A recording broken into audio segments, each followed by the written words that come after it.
Good morning, students. Myself Minakshi from Sanskar Valley Public School, your bio teacher. So, today's lecture is about species area relationships. Yesterday we have discussed about the latitudinal gradients, right? कि किस तरह से latitude में species richness में variations आती हैं. So today we going to discuss about the species area relationships. So, the species area relationship have been put forth by a German naturalist and geographer. His name is Alexander von Humboldt, right? Just mentioned here, you can see. So he was a German naturalist. He has very much interest in the geography and nature, and he has started his work in South American generals, right? So during his pioneering and extensive exploration in the wilderness in the South American jungles, the great German naturalist and geographer Alexander von Humboldt observed that within a region, species richness increased with increased explored area. So what does it mean? He said कि जैसे जैसे हम area को increase करते हैं, species richness जो है, species के जो नंबर्स हैं वो भी साथ साथ बढ़ते हैं. लेकिन जस्ट ही mentioned here but only up to a certain limit. ठीक है. सपोज़ मैं एक 10 मीटर के दायरे में हूँ और इस 10 मीटर के दायरे में मुझे 10 बर्ड की स्पीशीज़ मिली हैं. ठीक है. 10 बर्ड्स की स्पीशीज़ मिली हैं. If I increase the area to up to 50 meter, तो I got 20 varieties of bird. ठीक है.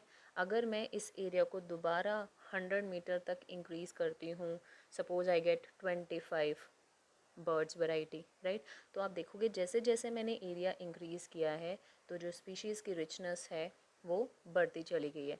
लेकिन he has mentioned in his notes that but up to only to a certain limit. इसका मतलब ये हुआ कि अगर मैं उस एरिया को और बढ़ा रही हूँ अप टू 150 200,000 मीटर, तो इट डजेंट मीन कि जो स्पीशीज़ का जो ग्राफ था इंक्रीज़ होने का वो कांस्टेंट ही बढ़ता चला जाएगा. नहीं, हो सकता है वो वहाँ पे स्टेशनरी ठहर जाए, right. So that what he said कि एक आप किसी एरिया को इंक्रीज़ करते हो तो जो स्पीशीज़ की रिचनेस है वो भी बढ़ जाती है, but up to a certain limit. Clear? In fact, the relationship between species richness and area for a wide variety of taxa, angiosperm plants, birds, bats, freshwater fishes turn out to be a rectangular hyperbola. Yes, he has given, you can see in the diagram, this one. एक तरफ यहाँ पे area लिया गया है, ठीक है, और एक तरफ यहाँ पे मेंशन की गई है species richness. Clear? So to plot this graph of species area relationship has taken area on the other side and species richness on the one side, right. So you can see there is a blue line is going on, जहाँ पे equation mention किए गए s is equal to C A power to B z, right. यहाँ पे इन्होंने जो equation ले रखी है s is equal to C A Z. यहाँ पे इन्होंने बताया है कि जैसे जैसे आप किसी एरिया में किसी एरिया को इंक्रीज़ करते हो तो वहाँ पे स्पीशीज़ रिचनेस बढ़ रही है, but up to a certain limit. तो हाइपरबोला जो यहाँ पर ये जो ब्लू कलर की लाइन दी गई है, इसको इन्होंने बोला है हाइपरबोला ग्राफ, रेक्टेंगुलर हाइपरबोला. ये एनसीईआरटी में बुक में आपका दिया हुआ है और ये एग्ज़ाम में भी काफ़ी बार पूछा जाता है कि जो ग्राफ दिया गया था एलिजेंडर वॉन हम्बोल्ट ने regarding the species area relationship, ठीक है, तो in the equation s is equal to C S Z, तो उसमें आप बताएंगे आंसर आपका होना चाहिए रेक्टेंगुलर हाइपरबोला. ठीक है. अगर अगर आप देखें कि इसमें ये शुरू से ग्राफ शुरू नहीं हो रहा है, यहाँ पे आप देखेंगे शुरू में स्पेस है दोनों में, ये जो पिंक कलर की जो लाइन जा रही है प्लस जो ब्लू कलर की जा रही है, it is not being started from the origin, right. थोड़ा सा गैप है वहाँ पे. सो अगर आप देखें कि जैसे जैसे स्पीशीज़, अब ये जो हाइपरबोला है मैं आपको एक्सप्लेन कर दूँ.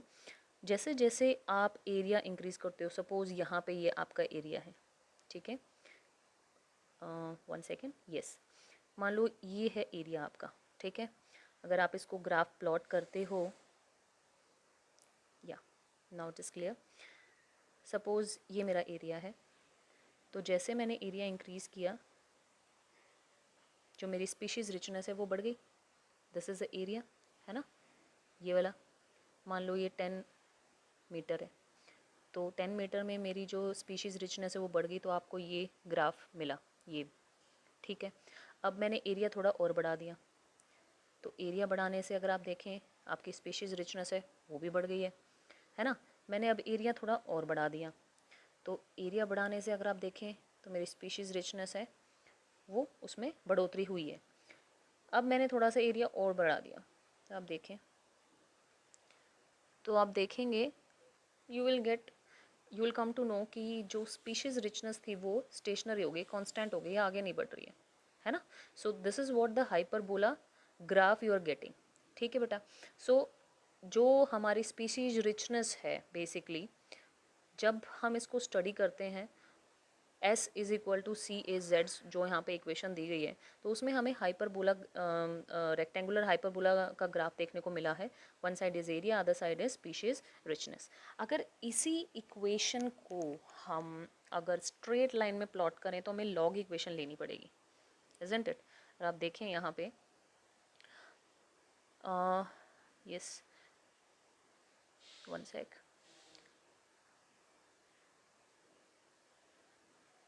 यस, सो मैं इसको थोड़ा सा जूम कर देती हूँ, हाँ जी। So to getting a straight line you want a log scale, है ना। अब इसी इक्वेशन को, ये जो लॉग हमने जो हाइपरबोला में इक्वेशन ली थी S is equal to C A Z, इसको हम अगर हम लॉग में लेते हैं तो हमारी इक्वेशन क्या आएगी, log S is equal to log C plus Z log A। Z यहाँ पे पहले क्यों लिया हमने, क्योंकि जो भी पावर में होता है वो पहले आता है लॉग से, ठीक है। सो हमारी इसकी इक्वेशन, लॉग इक्वेशन क्या हुई, log S is equal to log C plus Z log A। अभी हमें क्या ज़रूरत है स्ट्रेट लाइन ग्राफ लेने की जब हमें रेक्टेंगुलर हाइपरबोला मिल रहा था। Actually the reason is rectangular hyperbola पे हमें कंक्लूजन्स नहीं आ पाते, ठीक है। अभी मैंने आपको थोड़ी देर पहले दिखाया था ग्राफ में आपको कि हम जैसे जैसे एरिया इंक्रीज़ कर रहे थे, एक पॉइंट ऐसा आ गया था जहाँ पे आप वैल्यू नहीं बता पाएंगे कि कितनी इंक्रीज़ हुई। अगर आप एरिया इंक्रीज़ कर रहे हो you will get a stationary one, कि इतनी वैल्यू यहाँ पे आ गई, इतनी वैल्यू यहाँ पे आ गई, इतनी वैल्यू, फिर वो आप मतलब एक पर्टिकुलर आप ग्राफ नहीं दे सकते हो, एक पर्टिकुलर रीडिंग आप नहीं दे सकते हो, वो स्टेशनरी हो जाती है। लेकिन एक स्ट्रेट लाइन में आप बता सकते हो कि इतना एरिया इंक्रीज़ हुआ तो इतनी आपको स्पीशीज़ रिचनेस मिली, इतना मिला तो इतनी मिली, आगे फर्दर आपने इंक्रीज़ किया तो इतनी मिली, फिर और इंक्रीज़ किया तो इतनी मिली।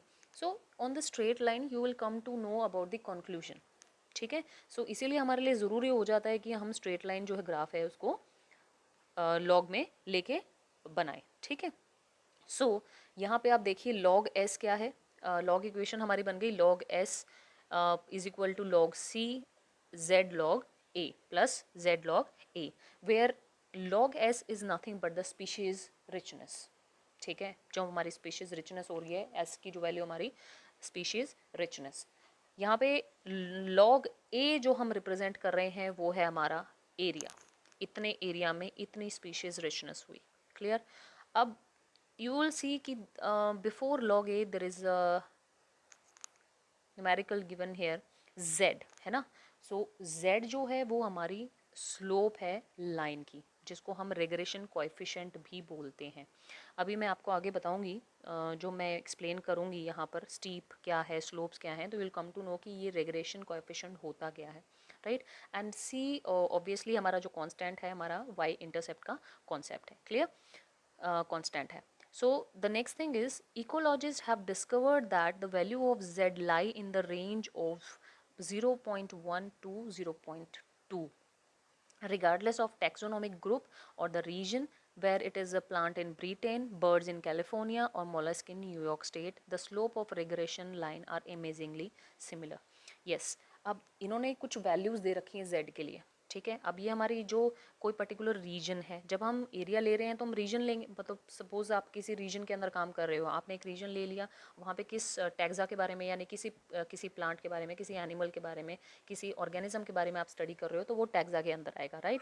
तो किसी भी रीजन के बारे में जब आप स्टडी कर रहे हो एक जोन के अंदर रहकर, और किस टैक्सा के बारे में स्टडी कर रहे हो, तो आपके लिए एक स्टैंडर्ड वैल्यू दी गई है, उस वैल्यू से अलग आप नहीं लिख सकते, राइट। तो इनके लिए, तो चाहे वो प्लांट है, चाहे वो बर्ड्स हैं, चाहे वो मोलस्क हैं, कुछ भी हो, और कोई स्टेट है, कैलिफोर्निया है कंट्री जैसे या न्यूयॉर्क है या ब्रिटेन है, तो इनमें एक रीजन में आप काम कर रहे हो, तो यहाँ पर जो z की वैल्यू ली जाएगी वो 0.1 से 0.2 तक ही रहेगी, यू कांट चेंज दैट, ठीक है। लेकिन जब आप एरिया इंक्रीज करते हो बहुत ज़्यादा लेवल पे, जैसे कि कॉन्टिनेंट सपोज, तो कॉन्टिनेंट का तो एरिया बहुत ज़्यादा हो जाता है ना, तो उसके लिए जो z की वैल्यू दी गई है वो है 0.6 टू 1.2, कैन सी हियर, ठीक है। सो जब आप कॉन्टिनेंट लार्ज एरियाज पे काम कर रहे हो, कॉन्टिनेंट्स पे काम कर रहे हो, तो यहाँ पर जो z की वैल्यू दी गई है वो है 0.6 to 1.2। So for example they have mentioned one more example here, frugivorous. Frugivorous means the birds which are eating fruit, so they can be say frugivorous birds. And mammals you know very well, human beings भी mammals में आते हैं। mammals वो organism है जो young ones को birth देते हैं, जो young ones को feed कराते हैं, milk feed कराते हैं, plus इनकी body में hairs होते हैं, sweat glands होते हैं, isn't it? and obviously fat glands होते हैं जो कि secrete करते हैं fatty acid in the skin.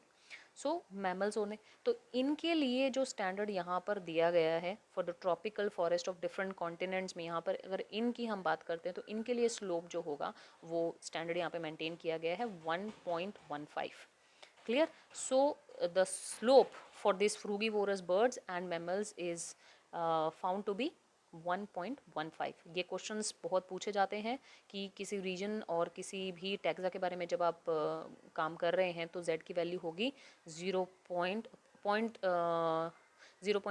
to 0.2, and if you are working on the continent the value will be 0.6 to 1.2, and if you are going for frugivorous and mammals it is 1.15. See the question given here, what do steeper slope mean in this context? Yes, now listen very carefully. अब आपको यहाँ पे कुछ standard values आपको बताई गई थी, right, 0.1 through 0.2। तो ये जो आपको स्ट्रेट लाइन यहाँ पर मिल रहा है, अगर आप देखें ये जो स्ट्रेट लाइन ग्राफ आपको मिला था, राइट, अगर इसकी वैल्यू 0.1 और 0.2 है तो ये जो ग्राफ है ये इस तरफ स्टीप हो जाएगा, है ना, इसकी जो स्लोप है वो नीचे की तरफ बेंड हो जाएगी। हमारी वैल्यू अगर 0.6 टू 1.2 है तो ये जो स्लोप है ये थोड़ा सा टिल्ट हो जाएगा इस तरफ, यू कैन से, ठीक है। तो ये आपको जो ग्राफ है वो कुछ इस तरह से मिलेगा, यानी जैसे जैसे वैल्यू इंक्रीज होगी, एरिया इंक्रीज होगा, जो z की वैल्यू है वो इंक्रीज यहाँ पर हो रही है, तो उस पर डिपेंड करता है कि जो हमारा जो स्लोप है, z हमने मेंशन किया था स्लोप स्टीप, राइट, तो वो जो हमारा स्लोप है लाइन का वो किस तरफ टिल्ट होगा, टूवर्ड्स दिस साइड और दैट साइड। तो वैल्यू अगर कम है तो इधर की तरफ होगा, और वैल्यू अगर ज़्यादा है तो उधर की तरफ होगा, राइट, समझ गए।